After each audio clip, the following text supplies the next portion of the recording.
Good evening बच्चों, start करते हैं हम लोग जूलॉजी FT7 का वीडियो सॉल्यूशन। आई होप आपका पेपर बढ़िया गया होगा। ठीक है, क्वेश्चन नंबर 136 को देखते हैं बेटा। स्टेटमेंट बेस्ड क्वेश्चन है रिप्रोडक्टिव हेल्थ से। तो स्टेटमेंट फर्स्ट आपके पास दिया हुआ है, pills are well accepted by females because they are highly effective and have lesser side effects. ठीक है, ये स्टेटमेंट आपका करेक्ट है, बिल्कुल है ना। पिल्स इसीलिए एक्सेप्ट किए जाते हैं, है ना, क्योंकि बहुत ही ज़्यादा इफेक्टिव है ना, और इनके साइड इफेक्ट भी क्या होते हैं, कम होते हैं। तो ये स्टेटमेंट सही है। स्टेटमेंट सेकंड की बात करें, they function solely by altering the quality of cervical mucus to retard the entry of sperm. बच्चों यहाँ पर सोनली वर्ड है, ये वर्ड नहीं होना चाहिए था। अकेला सिर्फ इसी से नहीं इनिबिट करता है ना, और भी चीज़ें होती हैं, है ना, प्रेगनेंसी को इनिबिट करने के लिए, जैसे इम्प्लांटेशन को रोक देना, एनओवुलेशन करवा देना। ठीक है, तो ये सब चीज़ें भी रिस्पॉन्सिबल होती है। क्लियर है?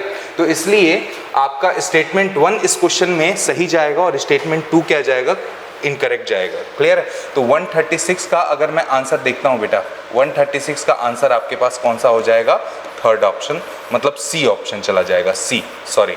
ठीक है, ओके, चलो क्वेश्चन नंबर 137 को देखते हैं बच्चों। क्वेश्चन नंबर 137 में, read the following statement carefully with the respect to the given diagrammatic representation of oogenesis, है ना। ये एनसीईआरटी का डायग्राम कॉपी किया गया है और इसको देख के आपको बताने हैं स्टेटमेंट कौन से करेक्ट है, इनकरेक्ट कौन से हैं। ठीक है, तो पहला स्टेटमेंट आपके सामने है, oogonia undergo mitosis and cellular differentiation exclusively during foetal life. बिल्कुल सही स्टेटमेंट है, जैसा कि आपको डायग्राम में दिख रहा है। देखो, oogonia में माइटोसिस डिफरेंशिएशन हो रहा है। क्लियर है? और ये फीटल लाइफ में ही होता है। ठीक है, oogonia के नंबर को मेंटेन करने के लिए। क्लियर है? तो फर्स्ट स्टेटमेंट तो करेक्ट हो गया बच्चों। और अगर मैं बात करूं सेकंड स्टेटमेंट की, तो यहाँ पर दिया हुआ है, the first meiotic division of the primary oocyte is completed before birth during the childhood phase. नहीं, चाइल्डहुड फेज में खत्म नहीं होती है, उसके बाद खत्म होती है ना। ओके, आप समझ पा रहे हो, first meiotic division after puberty खत्म होगी। क्लियर? ओके, फिर उसके बाद अगर हम देखेंगे third, the secondary oocyte and the first polar body are formed after puberty and during the adult reproductive life phase. बिल्कुल सही स्टेटमेंट है। अगर देखोगे तो प्राइमरी oocyte आफ्टर पुबर्टी खत्म होगी तो क्या बनेगा, सेकेंडरी oocyte बनेगा और साथ में एक पोलर बॉडी बनेगा, है ना, हर मंथ। क्लियर? ओके, तो आप बोलोगे ये थर्ड स्टेटमेंट सही है, सेकंड स्टेटमेंट गलत है, फर्स्ट स्टेटमेंट करेक्ट है। तो फर्स्ट थर्ड सही आया। फोर्थ को देख लेते हैं, chromosome number per cell halves from 46 to 23 upon the formation of the secondary oocyte because, है ना, सेकेंडरी oocyte कैसा स्ट्रक्चर होता है, हैप्लॉइड स्ट्रक्चर होता है। तो 46 से 23 हो जाएगा, यानी कि फर्स्ट थर्ड और फोर्थ स्टेटमेंट सही है। आपका बी ऑप्शन चला जाएगा क्वेश्चन नंबर 137 का। क्लियर है? ओके, 137 का क्वेश्चन नंबर आपका 137 का क्या चला जाएगा, क्वेश्चन नंबर 137 का बी चला जाएगा। क्लियर? ओके, क्वेश्चन नंबर 138 को देखते हैं बच्चों। ड्रग एंड अल्कोहल अब्यूज में से मैच द कॉलम पूछा गया है। ठीक है, तो आप देखो, हेरोइन को आप किससे मैच कर सकते हो, स्नॉटिंग और इंजेक्शन से मैच कर दोगे, है ना। स्नॉट करके इसको इनटेक कर सकते हैं और इंजेक्शन के थ्रू इनटेक कर सकते हैं। कैनाबिनॉइड्स अगर देखते हैं तो कैनाबिनॉइड्स इनहेल कर सकते हैं, ओरल इंजेक्शन कर सकते हैं, है ना। ओके, और फिर कोकेन की बात करोगे तो कोकेन को आप यूजुअली तो स्नॉट ही करते हो। ठीक है, और टोबैको की बात करेंगे तो टोबैको आपका स्मोक किया जा सकता है ना। ओके, च्यू किया जा सकता है और स्नफिंग भी की जा सकती है। स्मोक मतलब सिगरेट उगरेट में, है ना, जो होता है टोबैको, वो। तो ऑप्शन कौन सा चला जाएगा, ए का थर्ड जा रहा है, ए का थर्ड, ये ए और सी में है, और बी का जा रहा है फोर्थ, बी का फोर्थ ये रहा, सी का आपके पास गया फर्स्ट चले जाएगा और डी का क्या चले जाएगा, आपके पास सेकंड चला जाएगा। तो ए ऑप्शन मेरे ख्याल से सही है। 138 का ए ऑप्शन इजी क्वेश्चन था। ठीक है, ओके, आराम से सॉल्व हो जाएगा, इजी क्वेश्चन था। ठीक है बच्चों, क्वेश्चन नंबर 139 को देखते हैं बच्चों। स्टेटमेंट 1 दिया गया है, in molluscs the space between the shell and the mantle is called the mantle cavity where feather like gills are present. ऐसा नहीं है बच्चों, है ना। एनसीईआरटी के अकॉर्डिंग विसरल हम्प और मेंटल के बीच में जो कैविटी है उसको आप बोलते हो मेंटल कैविटी, और उसमें फेदर लाइक गिल्स प्रेजेंट होता है। तो इसलिए स्टेटमेंट 1 इनकरेक्ट हो जाएगा। स्टेटमेंट सेकंड को देखोगे, the mouth of the molluscs contain a file like रैस्पिंग organs for feeding called radula. बिल्कुल सही बात है ना। इसके अंदर काइटिनस टीथ प्रेजेंट होते हैं जो कि फाइल लाइक अरेंज होते हैं। ठीक है, इसलिए बोलते हैं इसको फाइल लाइक रैस्पिंग ऑर्गन। तो स्टेटमेंट सेकंड क्या है, करेक्ट है। स्टेटमेंट 1 इनकरेक्ट है। अब ऐसा ऑप्शन कौन सा जा रहा है, डी जा रहा है। देखो, statement 1 is incorrect but statement second is correct. तो 139 का डी ऑप्शन चला जाएगा। क्लियर? ओके, क्वेश्चन नंबर 140 को देखते हैं बच्चों। The following statements regarding the scientist and their contribution to evolutionary theory.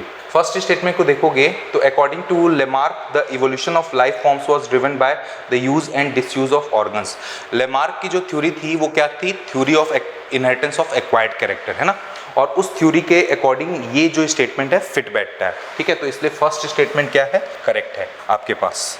और फिर उसके बाद सेकेंड स्टेटमेंट को देखेंगे तो Darwinian variations are small and directional whereas mutations described by Hugo de Vries are random and directionless।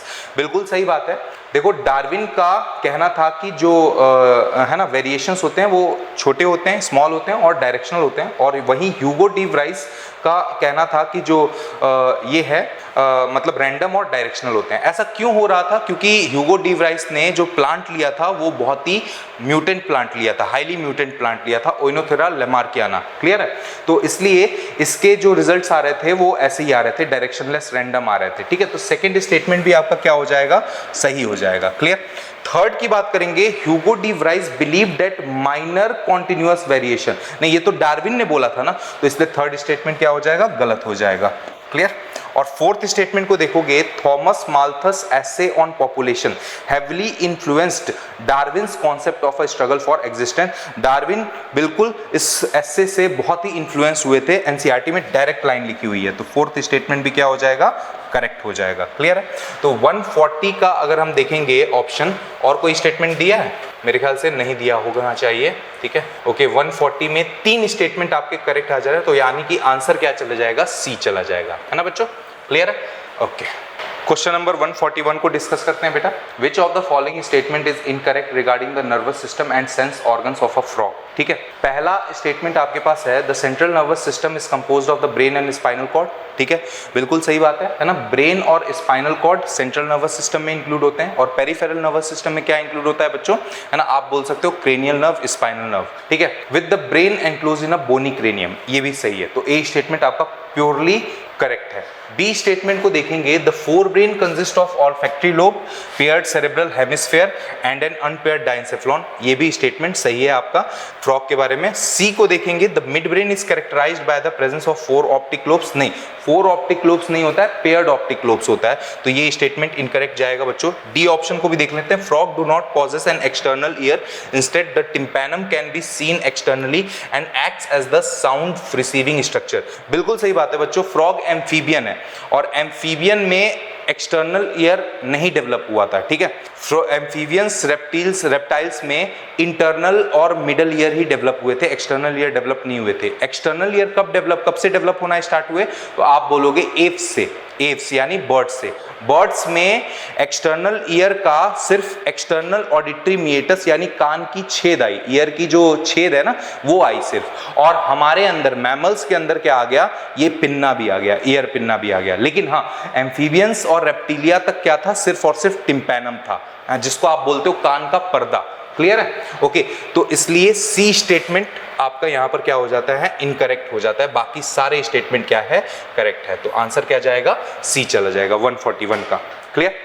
Question number 142 को देखते हैं बच्चों। According to accepted views on the evolution of individual species, the story of the evolution of modern man appears to run parallel to the evolution of modern man की, है ना, जो story of evolution है वो इनमें से किसमें से, है ना, पैरेलली रन करती है? तो आप बोलोगे देखो मॉडर्न मैन का जो डेवलपमेंट है वो क्रेनियल कैपेसिटीज पर डिपेंड है ना। ओके, क्रेनियल कैपेसिटी जैसे जैसे बढ़ा वैसे वैसे क्या हुआ? आप बोलोगे ब्रेन भी स्ट्रक्चर्ड होने लगा। क्लियर है? तो अगर ब्रेन से रिलेटेड कोई ऑप्शन आता है तो वही वाला आंसर चला जाएगा। देखो सी ऑप्शन आपके पास दिया है, ह्यूमन ब्रेन एंड लैंग्वेज, यही ऑप्शन चला जाएगा सी। क्लियर है? तो पैरेलली इसी के साथ चल रहा है। क्लियर? 142 का आंसर जाएगा C. Clear? Okay, human brain and language. Cranial capacity, सिर्फ क्रेनियल कैपेसिटी दिया रहता तब बोल सकते थे, लेकिन डायट्री चेंजेस यहां पर दे दिया ना, तो ये गड़बड़ हो गया। क्लियर है? ह्यूमन ब्रेन एंड लैंग्वेजेस, तो इसलिए आंसर ये जाएगा। ओके, क्वेश्चन नंबर 143 को देखते हैं बच्चों। मैच द कॉलम दिया हुआ है, पहला है आपके पास सेल्यूलोज। सेल्यूलोज को किससे मैच कर सकते हो आप? Homopolymer of glucose found in plant cell wall. ठीक है, बिल्कुल सही बात है। तो ए का सेकंड जाएगा, ए का सेकंड 3 ऑप्शन में दिया हुआ है। बी को देखते हैं, इनुलिन। इनुलिन क्या हो जाता है आपके पास? इनुलिन हो जाता है पॉलीमर ऑफ फ्रुक्टोज, है ना, एनसीईआरटी की लाइन है, पॉलीमर ऑफ फ्रुक्टोज हो जाती है। ठीक है, तो बी का 1 चला जाएगा, तो बी का 1 यही आंसर जाएगा। ए का सेकंड, बी का 1, बाकी भी मैच कर लो, चलो ठीक है।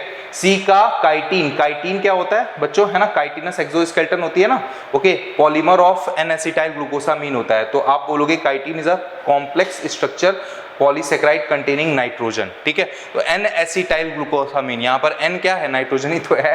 क्लियर है स्ट्रक्चर, आप देखे होगे। ठीक है, ग्लाइकोजेन की अगर बात करते हैं तो ग्लाइकोजेन क्या हो जाता है ना, ग्लाइकोजेन आपका स्टोरेज पॉलीसेकेराइड हो जाता है। तो ये थर्ड जाएगा, तो आंसर क्या हो जाएगा? 143 का डी। खत्म। क्वेश्चन नंबर 144 को देखते हैं बच्चों। असर्शन रीजन क्वेश्चन दिया हुआ है बायोटेक्नोलॉजी से।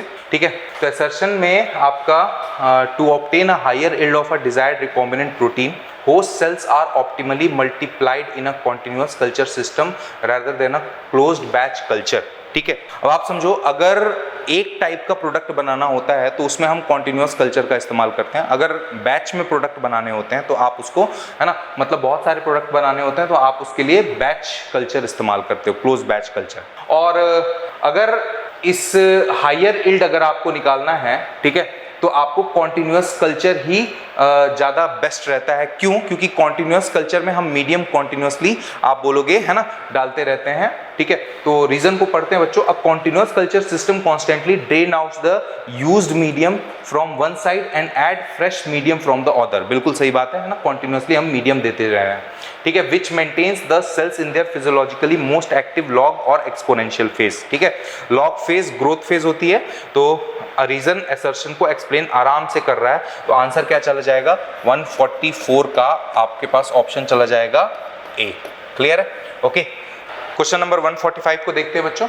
Arrange the following events in the correct sequence regarding the regulation of kidney function when there is an excessive loss of fluid from the body. ठीक है, आ जाओ देखो। अगर मैं बताता हूं, यहां पर एक्सप्लेन कर देता हूं, पूरा ही एक्सप्लेन करता हूं। अगर मान लो डाईयूरेसिस बढ़ गई है, डाईयूरेसिस, डाईयूरेसिस का मतलब है ना, यूरिन से बहुत ज्यादा वाटर निकल रहा है, तो आपकी ऑस्मोलैरिटी क्या हो जाएगी? ऑस्मोलैरिटी भी बढ़ जाएगी। ऑस्मोलैरिटी मतलब आपके शरीर में सॉल्यूट का कंसंट्रेशन भी अच्छा खासा बढ़ जाएगा। तो ये दोनों इंक्रीज अगर हो गया, ठीक है, ओके, तो ये दोनों अगर इंक्रीज हो जाता है तो आप बोलोगे, ठीक है, क्या होगा?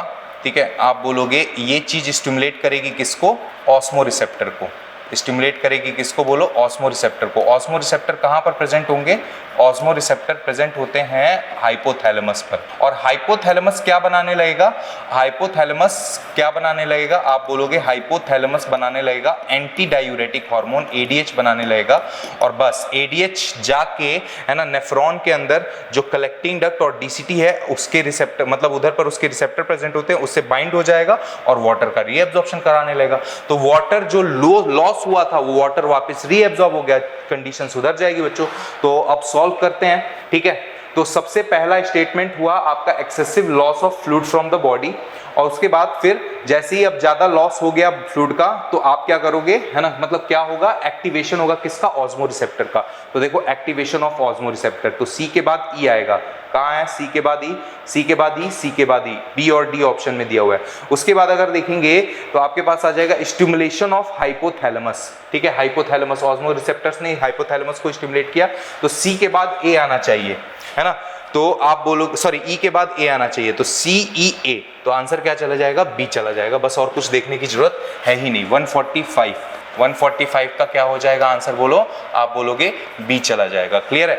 उसके बाद भी देख लो, D, release of anti diuretic hormone from the neurohypophysis. तो हाइपोथैलेमस ने एडीएच बनाया, ये एडीएच किससे निकलेगा? पोस्टीरियर पिट्यूटरी यानी न्यूरोहाइपोफाइसिस से निकलेगा। और फिर उसके बाद आपके पास बी आ गया। बी में facilitation of water reabsorption from the latter parts of the tubule. Clear है? कोई दिक्कत? क्लियर? ओके, टिब्यूल किसका? Latter parts of the tubule किसके बारे में बोल रहा है? नेफ्रॉन के, है ना, डिस्टल कॉन्वोल्यूटेड टिब्यूल और कलेक्टिंग डक्ट के बारे में बोल रहा है। क्लियर?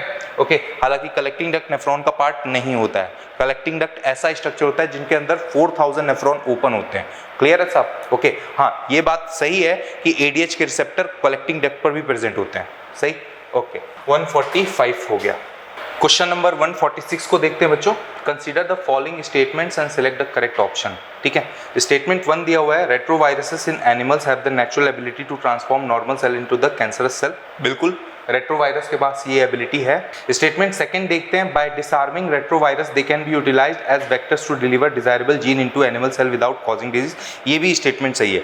मैं यहाँ पर एक चीज और पूछना चाहूंगा, अगर मान लो यहाँ पर हम प्लांट में ये जीन डिलीवर कर रहे होते तब अपने को क्या लेना पड़ता? तब अपने को टाई प्लाज्मिड लेना पड़ता। सही है, तो स्टेटमेंट तो दोनों सही है, तो आंसर क्या जाएगा? 146 का ए जाएगा। ठीक है, ओके, क्लियर। क्वेश्चन नंबर 147 को देखते हैं बच्चों। Read the following statements and select the correct option. ठीक है, फर्स्ट स्टेटमेंट है, primary lymphoid organ is involve in the activation step of white blood cells, है ना। एक्चुअली में प्राइमरी लिम्फॉइड ऑर्गन में तो ये फॉर्म होता है ना बच्चों, ठीक है। एक्टिवेशन के लिए तो सेकेंडरी लिम्फॉइड ऑर्गन होता है। क्लियर, ओके, तो फर्स्ट स्टेटमेंट आपका इनकरेक्ट हो जाएगा। क्लियर। सेकेंड स्टेटमेंट की बात करेंगे, thymus become small in size and non functional at puberty, नहीं, ओल्ड एज में होगा। क्लियर है, तो सेकेंड हो जाएगा इनकरेक्ट। ठीक है, थर्ड की बात करेंगे, an anti toxin is given to a patient to cure injuries just after an accident. ये एंटी टेटनस सीरम की बात कर रहा है, जो कि एक सेकेंड जनरेशन वैक्सीन आता है आपके पास। ठीक है, ओके, ATS। ठीक है, तो एंटी टेटनस सीरम जो है आपका ये एक्चुअली में क्योर करने के लिए नहीं दिया जाता है, एज अ प्रिवेंटिव मेजर दिया जाता है ना, कि अगर मान लो कोई टेटनस उटनस होने वाला है तो वो ना हो पाए। क्लियर है, अगर बैक्टीरिया है तो वो आपको परेशान ना कर पाए, मतलब आपको इन्फेक्ट ना कर पाए। क्लियर है, तो इसलिए वो प्रिवेंटिव मेजर के लिए दिया जाता है एंटीटॉक्सिन, क्योर के लिए नहीं दिया जाता है। ठीक है, तो थर्ड स्टेटमेंट भी क्या हो जाएगा? गलत हो जाएगा। फिर फोर्थ स्टेटमेंट की बात करोगे, vaccination is based on the principle of memory generation. बिल्कुल, अगर मेमोरी नहीं होती, ठीक है, तो वैक्सीनेशन का कॉन्सेप्ट भी नहीं होता। ठीक है, फोर्थ नंबर आपके पास स्टेटमेंट करेक्ट हो रहा है। तो सिर्फ और सिर्फ एक स्टेटमेंट इन चारों स्टेटमेंट में से करेक्ट आया, और वो ऑप्शन कौन सा जा रहा है? B option, only statement 4 is correct. 147 का कौन सा ऑप्शन हो जाएगा? आप बोलोगे बी चला जाएगा। क्वेश्चन नंबर 148 को देखते हैं बच्चों। असर्शन दिया है, in molluscs the feather like gills serves a dual purpose of both respiratory and excretory function. बिल्कुल सही बात है, जो मेंटल कैविटी में है ना फेदर लाइक गिल्स है, उससे रेस्पिरेशन भी हो सकता है और एक्सक्रीशन भी हो सकता है, तो ये स्टेटमेंट सही है। और रीजन की बात करें, the gills are situated with the visceral hump, नहीं, अभी तो बोला मेंटल कैविटी, है ना, तो आप बोलोगे मेंटल कैविटी में प्रेजेंट होता है, विसरल हम्प में नहीं। तो ए तो असर्शन तो ट्रू जाएगा, रीजन फॉल्स जाएगा, तो मेरे ख्याल से इसका सी ऑप्शन जाना चाहिए।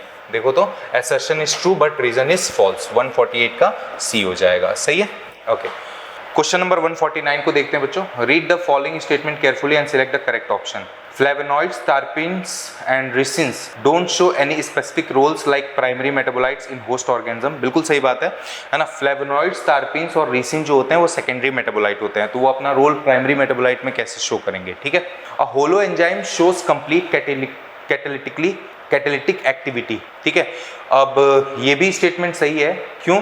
क्योंकि होलो एंजाइम जो बनता है वो कैसे बनता है? एपो एंजाइम प्लस कोफैक्टर से बनता है, और एपो एंजाइम और कोफैक्टर इसलिए रहता है ताकि एंजाइम क्या हो सके? एक्टिव हो सके। क्लियर है, तो ये भी स्टेटमेंट सही हो गया। Some cofactor are proteinaceous in nature, कोई भी कोफैक्टर प्रोटीनेशियस नेचर का नहीं होता।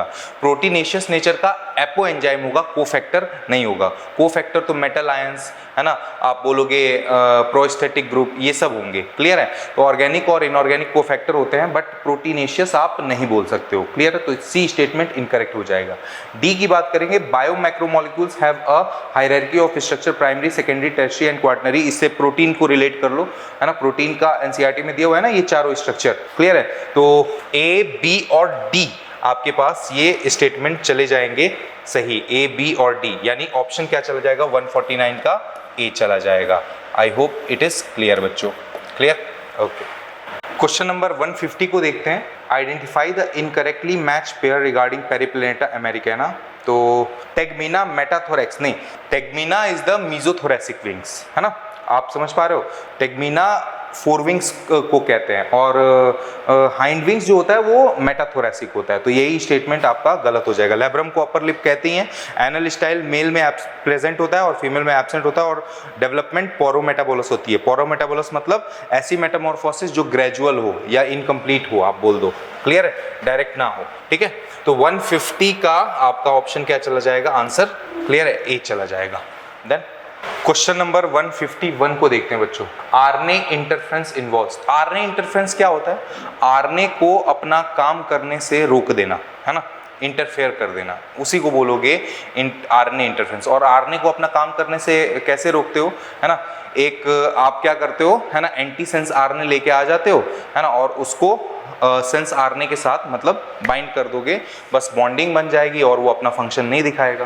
क्लियर है, तो सिंथेसिस ऑफ cDNA नहीं, सिंथेसिस नहीं करता है।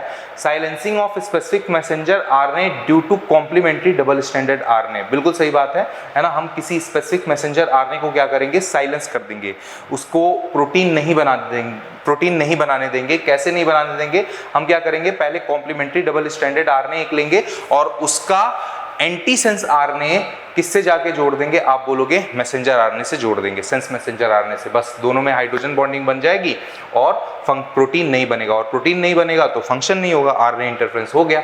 ठीक है, तो 151 का आंसर क्या जाएगा, बी जाएगा। ठीक है, ओके, और भी देख लेते हैं। Interference of RNA synthesis of DNA नहीं, और synthesis of messenger RNA from DNA नहीं, ये नहीं होता है, सिर्फ ये बी ऑप्शन जाएगा। यही मतलब होता है silencing of specific messenger RNA due to complementary double standard RNA. Are you getting my point? 151 का ऑप्शन बी चला जाएगा, सही है। क्वेश्चन नंबर 152 को देखते हैं बच्चों। असर्शन दिया है, gastric hormones from the mucosa of the stomach stimulates the secretion from gastric gland. बिल्कुल सही बात है।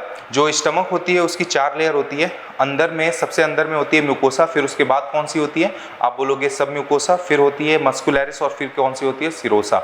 ठीक है, तो म्यूकोसा से गैस्ट्रिक हार्मोन निकलेगा और ये गैस्ट्रिक हार्मोन गैस्ट्रिक ग्लैंड को क्या करेगा, स्टिमुलेट करेगा, क्या निकालने के लिए, है ना, पेप्सिनोजेन और हाइड्रोक्लोरिक एसिड निकालने के लिए। तो रीजन को पढ़ते हैं। Gastrin acts on the gastric gland and specifically stimulates the secretion of hydrochloric acid and pepsinogen.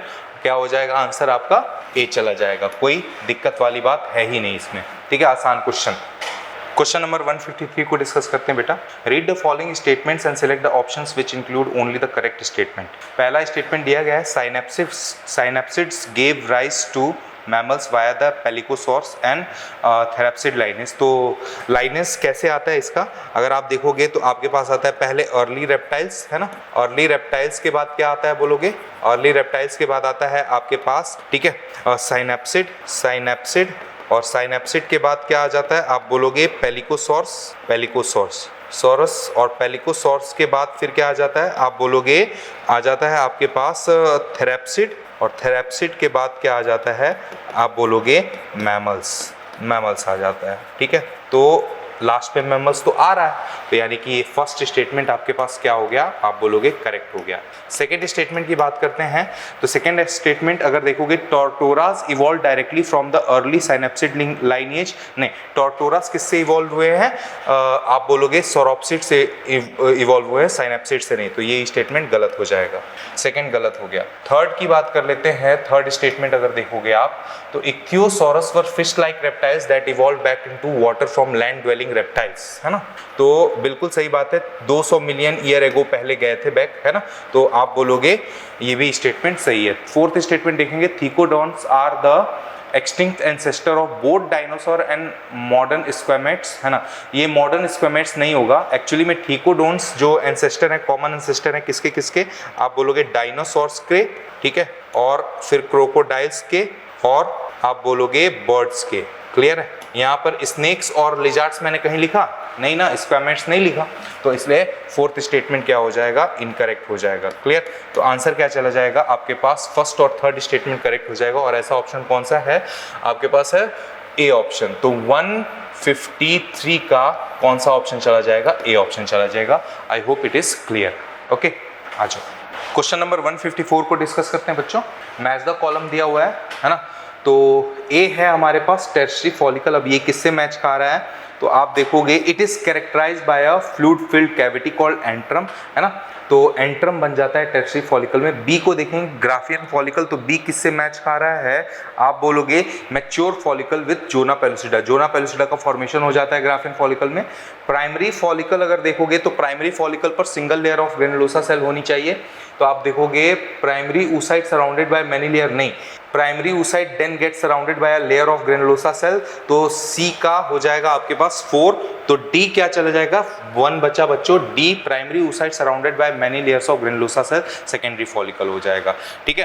तो ऑप्शन कौन सा जाएगा, ए का सेकेंड जा रहा है हमारे पास, है ना, बी का क्या जा रहा है, थर्ड जा रहा है, सी का फोर्थ जा रहा है, और डी का क्या जा रहा है, फर्स्ट जा रहा है। ऐसा ऑप्शन कौन सा है आपके पास, ए है, तो 154 का ए हो जाएगा, ठीक है, ओके।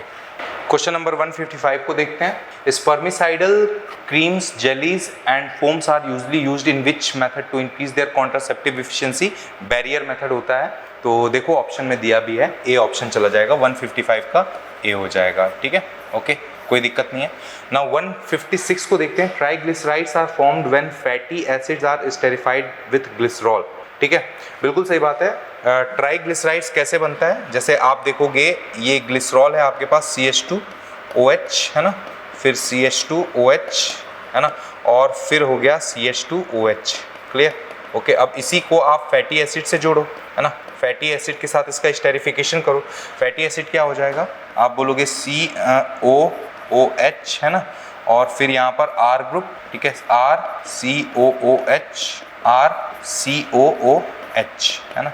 अब यहाँ से आप क्या करो, यहाँ से वाटर को हटाओ, ये वाटर हटा दो, ठीक है, H2O हटा दो, क्लियर, H2O हटा दोगे, ठीक है, तो अब इनके बीच में बॉन्ड बन जाएगा, और बॉन्ड बन जाएगा तो यहाँ से स्ट्रक्चर निकल के आ जाएगा आपका किसका, आप बोलोगे, है ना, CH, ठीक है, 2O, क्लियर, और आप बोलोगे O, हाँ, CH2O, फिर उसके बाद C डबल बॉन्ड O, और यहाँ पर R, फिर आ गया CH2O, C double bond O, R, और फिर आ गया CH2O, C double bond O, R, ठीक है। तो ये आपके पास जो आएगा स्ट्रक्चर बनके, ये ट्राइग्लिसराइड आएगा, असर्शन सही है।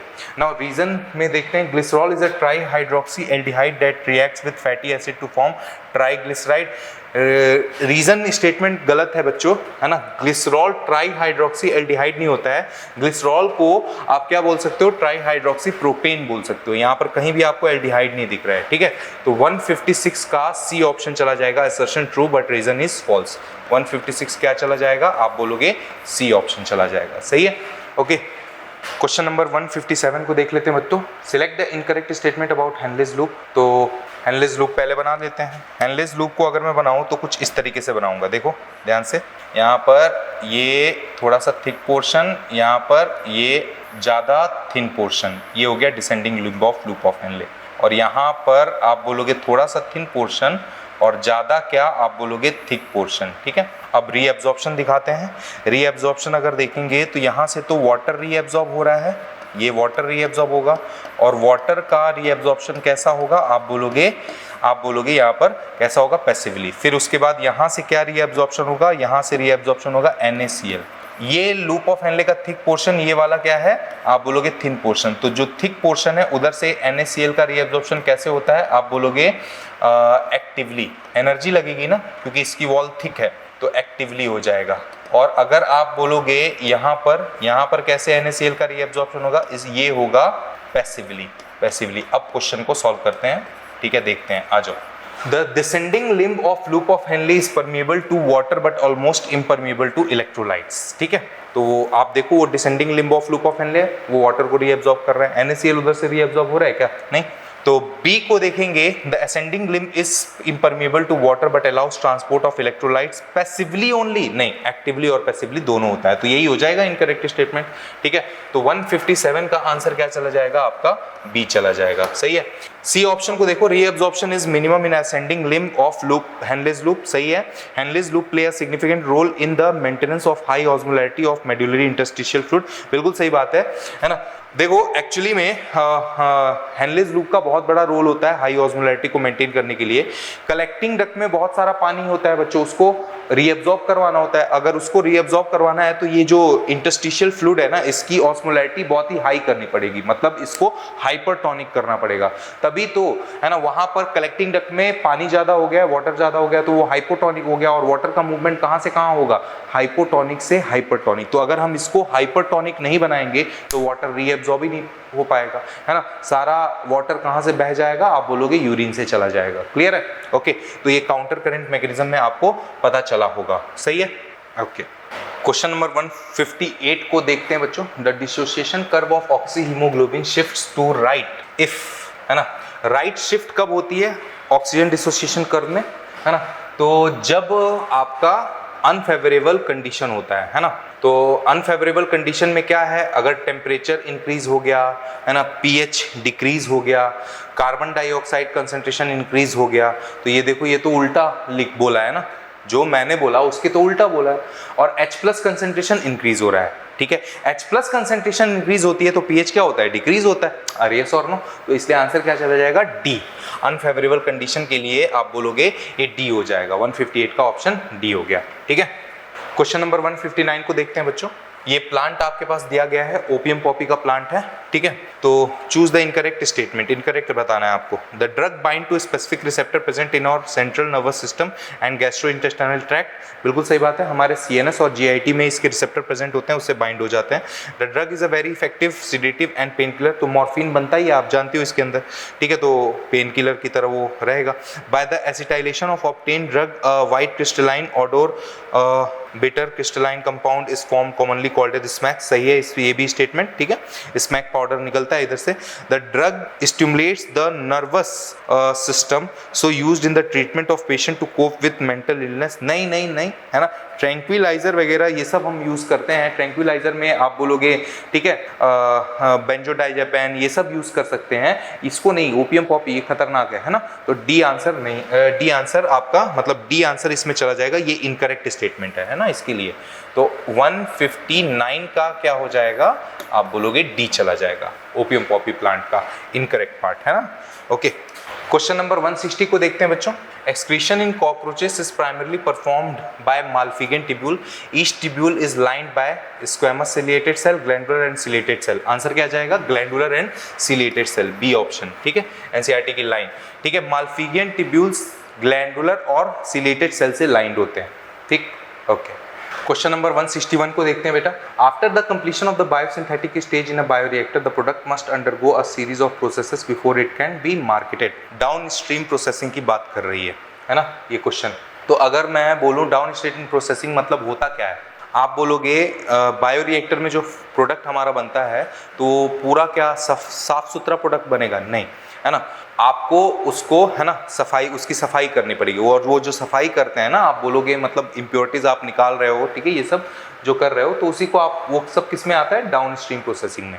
तो अब कौन कौन से स्टेप जो है ना, डाउनस्ट्रीम प्रोसेसिंग में आपके होते हैं, कौन से नहीं होते हैं, इसी पर क्वेश्चन है। तो नॉट कंसीडर्ड आपको पता लगाना है।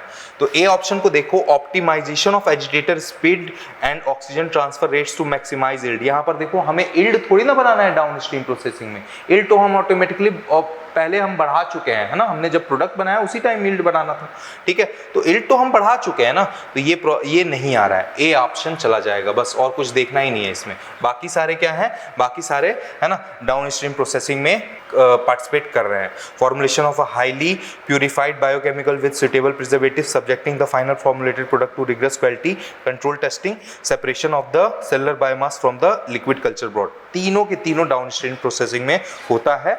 फर्स्ट वाला स्टेटमेंट डाउनस्ट्रीम प्रोसेसिंग के लिए नहीं हो रहा है, ठीक है। ये तब जब हमें यील्ड बढ़ानी है तब के लिए है, ठीक है। और यील्ड हम डाउनस्ट्रीम प्रोसेसिंग के वक्त नहीं बढ़ाते हैं, क्लियर है। ओके, 161 का ए ऑप्शन फाइनल है। क्वेश्चन नंबर 162 को देखते हैं बच्चों। Which of the following animal is correctly match with its defining characteristics. Defining characteristics को देखना है।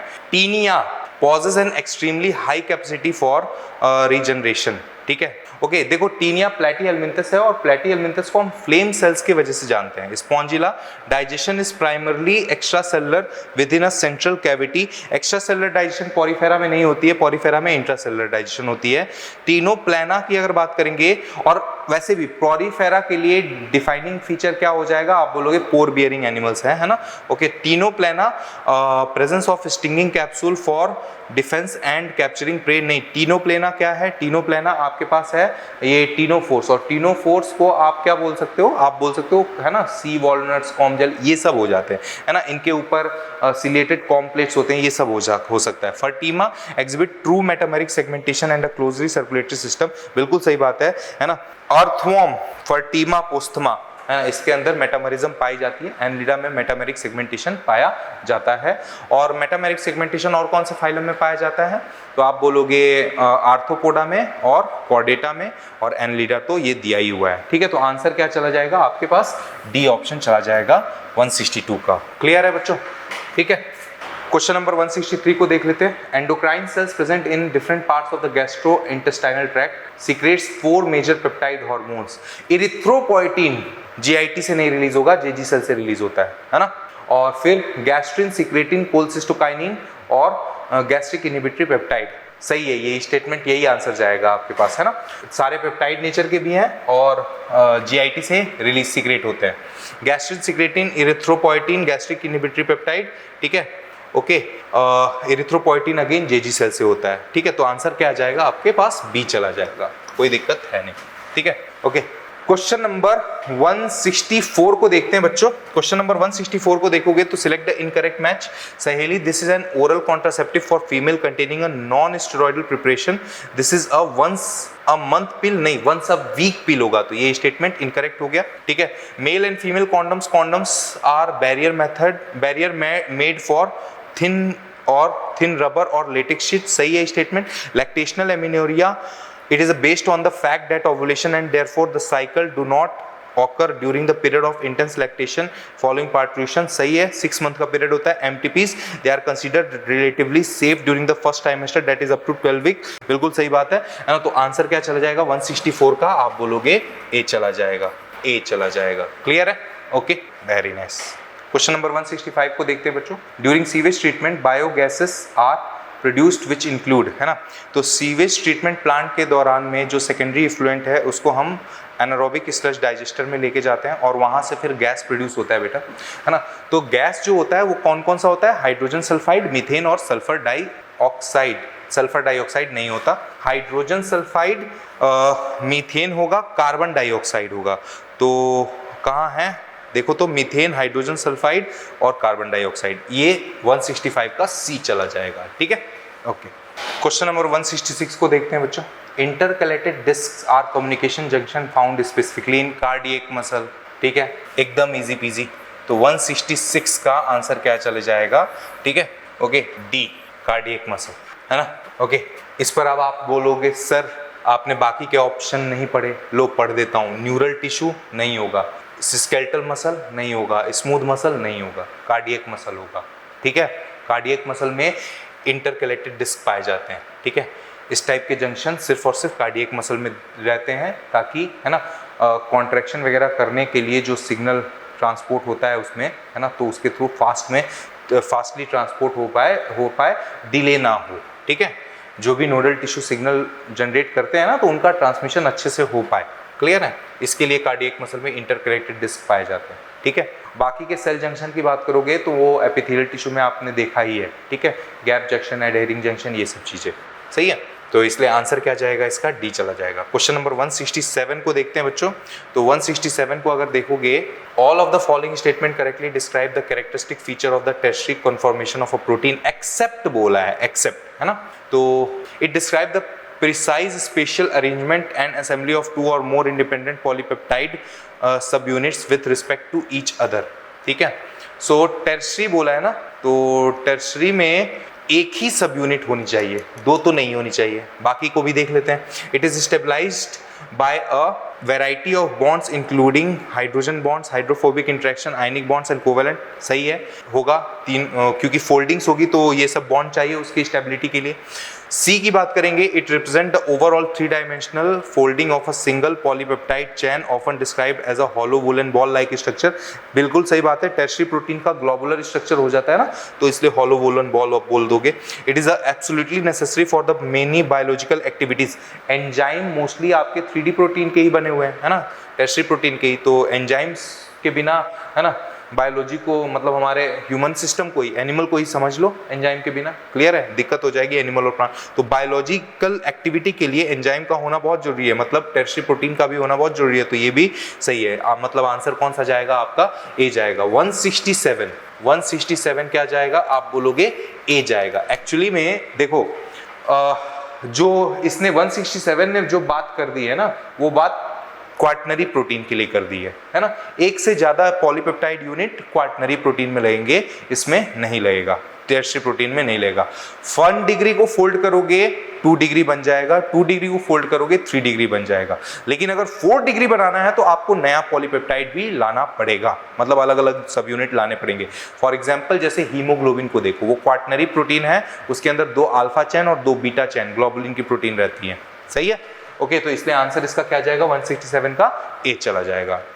क्वेश्चन नंबर 168 को देखते हैं। असर्शन है ABO ग्रुपिंग, ठीक है, is based on the presence और absence of 2 surface antigen on the RBC namely A and B। बिल्कुल सही बात है, अगर आपके RBC के सरफेस पर A एंटीजन है तो आपका ब्लड ग्रुप क्या हो जाएगा, A हो जाएगा, B है तो B हो जाएगा, AB है तो AB ब्लड ग्रुप हो जाएगा, और अगर कोई एंटीजन नहीं है तो आपका ब्लड ग्रुप O हो जाएगा। बिल्कुल सही बात है, तो असर्शन स्टेटमेंट तो सही है। रीजन स्टेटमेंट की बात करते हैं। These chemicals A and B can induce immune response. बिल्कुल, ये तो स्टेटमेंट तो सही है, बट ये रीजन एक्सप्लेन नहीं कर रहा है असर्शन को, है ना। तो ये केमिकल क्यों इम्यून रिस्पॉन्स इंड्यूस कर सकते हैं, क्योंकि ये क्या है, एंटीजन है, और इसीलिए तो जब हम, है ना, ब्लड डोनेशन की बात करते हैं तो उधर पर हम क्या करते हैं कि डोनर और रिसिपिएंट जो होता है उसको हम, है ना, डोनर में हम क्या चेक करते हैं, एंटीजन चेक करते हैं, और रिसिपिएंट में क्या चेक करते हैं, एंटीबॉडी चेक करते हैं। और एंटीबॉडी और एंटीजन मैच नहीं करनी चाहिए, क्योंकि अगर एंटीबॉडी और एंटीजन मैच कर गए तो क्लम्पिंग हो जाती है, डिस्ट्रक्शन ऑफ RBC हो जाती है, ठीक है। तो ये दोनों स्टेटमेंट सही है, दोनों अलग अलग स्टेटमेंट है, सेपरेट स्टेटमेंट है एक दूसरे के, आप बोलोगे रीजन वगैरह नहीं है। तो आंसर क्या जाएगा 168 का, आप बोलोगे बी चला जाएगा, ठीक है, 168 का बी ऑप्शन चला जाएगा, बी। क्वेश्चन नंबर 169 को देखते हैं। The limbs and external genitalia in the foetus are well developed in, ठीक है, 12 week of pregnancy, NCERT line, ठीक है। तो 169 याद करके रखो, है ना, सी ऑप्शन जाएगा ये, ठीक है। क्वेश्चन नंबर 170 को देखते हैं बेटा। Which of the following statement is correct. तो सीवेज ट्रीटमेंट प्लांट से क्वेश्चन है आपका। ए स्टेटमेंट को देखेंगे, primary treatment is also called biological treatment. नहीं, प्राइमरी ट्रीटमेंट में आपके 2 स्टेटमेंट होते हैं, एक होता है सिक्वेंशियल फिल्ट्रेशन और एक होता है सेडिमेंटेशन, और दोनों ही बायोलॉजिकल ट्रीटमेंट नहीं है बच्चों। बी की बात करेंगे तो flocs are masses of bacteria and fungi, algae नहीं होगा, क्लियर। सी की अगर बात करेंगे, the greater the BOD of waste water more is the polluting potential होना चाहिए, lesser is its polluting potential नहीं होना चाहिए, ठीक है। डी की बात करेंगे, treatment of waste water is done by heterotrophic microbes naturally present in the sewage. ये स्टेटमेंट आपका सही जाता है ना। हम सीवेज ट्रीटमेंट प्लांट, है ना, इसलिए ही यूज करते हैं, है ना, आप समझ पा रहे हो, ताकि उसका ट्रीटमेंट हम हेट्रोट्रॉफिक माइक्रोब से कर पाए, और उसके बाद हम उसका ट्रीटमेंट करके उस वाटर को हम रिलीज कर पाए रिवर्स वगैरह में, या फिर फर्दर ट्रीटमेंट के लिए हम कर पाए, ठीक है। तो ये आपका डी ऑप्शन क्या हो जाएगा, करेक्ट हो जाएगा। तो 170 का आंसर क्या हो जाएगा, आप बोलोगे D. Question number 171, which type of joint is found between carpal and metacarpal of thumb. ये रहा कार्पल और ये रहा मेटाकार्पल, थंब की बात हो रही है ना, carpal and metacarpal of thumb. तो यहाँ पर जो जॉइंट है, ये जॉइंट कौन सी कहलाती है, आप बोलोगे सैडल जॉइंट होती है। तो आप बोलोगे, है ना, 171 का आंसर क्या चला जाएगा, आप बोलोगे B, clear, okay. Question number 172 को देखते हैं बच्चों। Choose the incorrect option. The layer of cells which covers the cerebral hemisphere is called cerebral cortex and is called thrown into weak folds, है ना। नहीं, जो सेरेब्रल कॉर्टेक्स है, ठीक है, वो आपका फिर कवर होता है, आप बोलोगे गायरस और सल्काई, है ना, और वो वीक नहीं होती हैं बच्चों, ठीक है। ओके, तो ये स्टेटमेंट इनकरेक्ट हो जाएगा। वैसे फिर भी हम बात करेंगे बी, सी और डी को देख लेते हैं। Association areas are responsible for complex functions like intersensory association, memory and communication. 3 areas होते हैं, ठीक है, सेंसरी एरिया, फिर आप बोलोगे मोटर एरिया और एसोसिएशन एरिया, जिसमें से एसोसिएशन एरिया का जो काम लिखा गया है यही काम होता है। The dorsal portion of the mid brain consist mainly of 4 round swelling और कॉर्पोरा क्वाड्रिजेमिना। बिल्कुल, ये एक मैमेलियन फीचर भी है बच्चों, ठीक है। Pons consist of fibre tracts that interconnect different regions of the brain, ये भी सही है। तो आंसर क्या चल जाएगा 172, है ना। गायरस सल्काई, गायरी और सल्की आपके वीक नहीं होते हैं, वीक फोल्ड्स नहीं होते हैं, ठीक है। ओके, गायरिस और सल्कस को सरफेस एरिया इंक्रीज करने के लिए लगाया जाता है, तो आंसर यहाँ पर ए हो जाएगा, ठीक है। ओके, क्वेश्चन नंबर 173 को देखते हैं बच्चों। In a normal 28-day human menstrual cycle, which of the following events is correctly match with the specific time period और phase? Release of the secondary oocyte luteal phase में नहीं, clear है ना। Ovulatory phase आप बोल दो उसको, है ना। ओवुलेशन 14 डे पर होता है ये। Peak secretion of LH and FSH middle of the cycle around the 14 day, बिल्कुल सही बात है ना, तभी तो ओवुलेशन हो पाता है, ठीक है। ओके, LH सर्ज आता है तभी होता है ओवुलेशन, तो यही स्टेटमेंट आपका सही हो जाएगा। 173 का बी ऑप्शन चला जाएगा, ठीक है। फिर उसके बाद सी को भी देख लेते हैं। Rapid regeneration of the endometrium secretary phase, नहीं, ये होती है आपकी इसमें क्या बोलते हैं उसको, प्रोलिफरेटिव फेज में होती है, ठीक है। और sudden drop in progesterone level follicular phase, नहीं, ऐसा नहीं है, क्लियर है, ये गलत है। तो आपका आंसर क्या चला जाएगा, बी हो जाएगा, 173 का बी। क्वेश्चन नंबर 174 को देखते हैं बच्चों। असर्शन दिया है, it is important that the anatomical setup of lungs in thorax is such that any change in the volume of thoracic cavity will be reflected in the pulmonary cavity.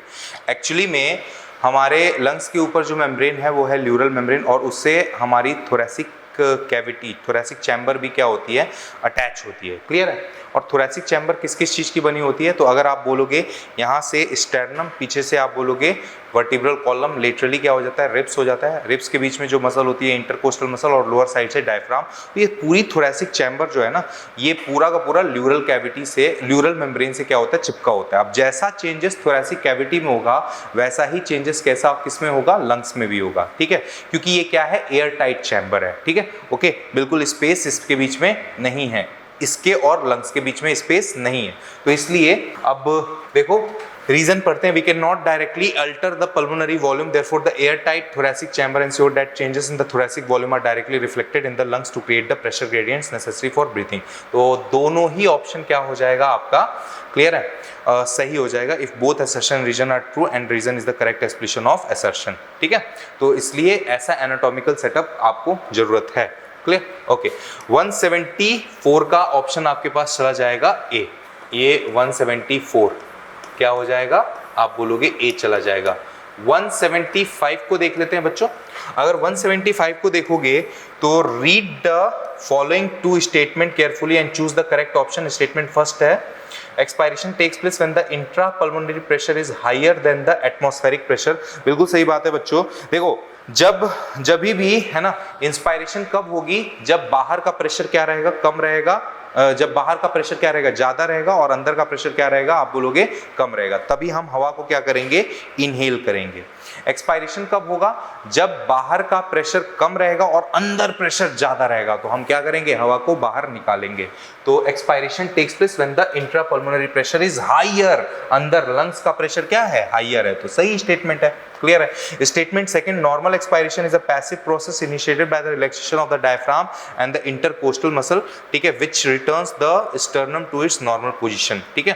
तो बिल्कुल सही बात है, डायफ्राम और EICM जो होती है ना, वो रिलैक्स होती है, तभी जाके आपका क्या होता है, नॉर्मल एक्सपायरेशन होता है, ठीक है। जब ये कॉन्ट्रैक्ट करेगी तो क्या होगा, नॉर्मल इंस्पायरेशन होगा, क्लियर है। ओके, सो स्टेटमेंट 1 और स्टेटमेंट 2 दोनों ही करेक्ट आपके चले जाएंगे, और ऐसा ऑप्शन कौन सा है, 175 का ए हो जाएगा, ए सही। 176 को देखते हैं बच्चों। Inulin is a polymeric polysaccharide consisting of, तो इनुलिन किसका बना हुआ है, बोलो किसके पॉलीमराइजेशन से बनता है ना, फ्रुक्टोज, ठीक है ना। ओके, तो 176 का क्या हो जाएगा, आप बोलोगे फ्रुक्टोज हो जाएगा, सी आंसर चला जाएगा। क्वेश्चन नंबर 177 को देखते हैं बच्चों। असर्शन है a person suffering from diabetes insipidus experiences excessive water loss through urine and dehydration. Diabetes insipidus में एडीएच के रिसेप्टर दिक्कत करते हैं, है ना, तो इसलिए वाटर का रीएब्जॉर्प्शन नहीं हो पाता है सही से, वाटर लॉस होता है यूरिन से और फिर डिहाइड्रेशन होता है। तो असर्शन तो सही है, रीजन को देख लेते हैं। An impairment affecting the synthesis of release of anti diuretic hormone, बिल्कुल सही बात है ना, तो एडीएच में ही दिक्कत आ रही है ना, तो आंसर क्या चला जाएगा 177 का ए हो जाएगा। बाकी कुछ इसको पढ़ने का जरूरत भी नहीं है, ठीक है। 178 को देखते हैं बच्चों। तो 178 को देखोगे, द हाइपोथैलेमस स्टेटमेंट 1 है is the apical part of the diencephalon forebrain, ठीक है, diencephalon of forebrain. Hypothalamus apical part नहीं होगा, बेसल पार्ट होता है, ठीक है, ओके। और स्टेटमेंट सेकंड को देखोगे तो contain several groups of neurosecretory cells called nuclei which produce hormones, है ना। तो हाइपोथैलेमस में several groups of neurosecretory cells होते हैं और वो हार्मोन प्रोड्यूस करते हैं, ठीक है, तो ये तो सही है। और स्टेटमेंट फर्स्ट क्या हो जाएगा, इनकरेक्ट हो जाएगा, और स्टेटमेंट सेकंड क्या हो जाएगा, आप बोलोगे करेक्ट हो जाएगा, ठीक है। तो 178 का अगर आप बोलेंगे क्या हो जाएगा, ऑप्शन स्टेटमेंट 1 स्टेटमेंट 2 करेक्ट, तो ए ऑप्शन चला जाएगा। अरे यस और नो, ये हो जाएगा, क्लियर, ओके। फिर उसके बाद क्वेश्चन नंबर 179 को बोल रहा है बच्चों, all the followings are examples of synovial joints except, है ना। तो साइनोवियल जॉइंट मतलब freely movable joint. Carpal bones के बीच में कौन से जॉइंट होते हैं, आप देखो, है ना, कार्पल बोन्स के बीच में कौन से जॉइंट होते हैं, ग्लाइडिंग जॉइंट होते हैं, ठीक है, तो आपके ये तो फ्रीली मूवेबल है। Joint between adjacent thoracic vertebrae, है ना, तो दो टाइप के जॉइंट होते हैं, एक तो ग्लाइडिंग जॉइंट बोल सकते हो आप, और क्या बोल सकते हो आप, और आप बोल सकते हो इंटरवर्टिब्रल डिस्क होता है। और इंटरवर्टिब्रल डिस्क जो होता है वो कैसा होता है, आप बोलोगे फाइब्रस कार्टिलेज का बना होता है, दैट मीन्स कार्टिलेजनस जॉइंट होता है। और कार्टिलेजनस जॉइंट कैसा होता है, सेमी मूवेबल जॉइंट होता है, it is not a synovial joint, तो दैट मीन्स आंसर क्या हो जाएगा, बी हो जाएगा। बाकी एटलस और एक्सिस के बीच में अगर देखोगे तो पाइवॉट जॉइंट आती है ना, और ह्यूमरस और पेक्टोरल गर्डल के बीच में देखोगे तो बॉल एंड सॉकेट जॉइंट आती है, डन है। तो 179 का आंसर क्या जाएगा, बोलोगे आप बी चला जाएगा, क्लियर, ओके। फिर क्वेश्चन नंबर 180 को देख लेते हैं बेटा। Match the nerve fibre type with its function, ठीक है। तो सबसे पहले एफरेंट नर्व फाइबर, तो आप बोलो, है ना, कि जो बॉडी ऑर्गन से सीएनएस की तरफ लेके जाता है सिग्नल को, उसको आप क्या बोलोगे, उसको आप बोलोगे एफरेंट नर्व फाइबर्स, ऐसा करते हैं, ठीक है। तो आप बोलोगे ये किससे मैच कर रहा है, transmit impulses from tissues organs to CNS, तो ए का सेकंड हो जाएगा। बी की अगर बात करेंगे, इफरेंट नर्व फाइबर जस्ट उसका उल्टा हो जाता है, तो transmit impulses from CNS to organ, B का फर्स्ट हो जाएगा। सी को अगर देखेंगे, somatic neural system impulses from CNS to skeletal muscle, mainly बिल्कुल सही बात है, वॉलंटरी मसल पर सिग्नल भेजता है, और ऑटोनोमिक नर्वस सिस्टम इनवॉलंटरी पर भेजता है, ठीक है। तो सी का थर्ड, डी का फोर्थ, ये तो चले जाएंगे, तो आंसर क्या जाएगा 180 का ए चला जाएगा, ठीक है।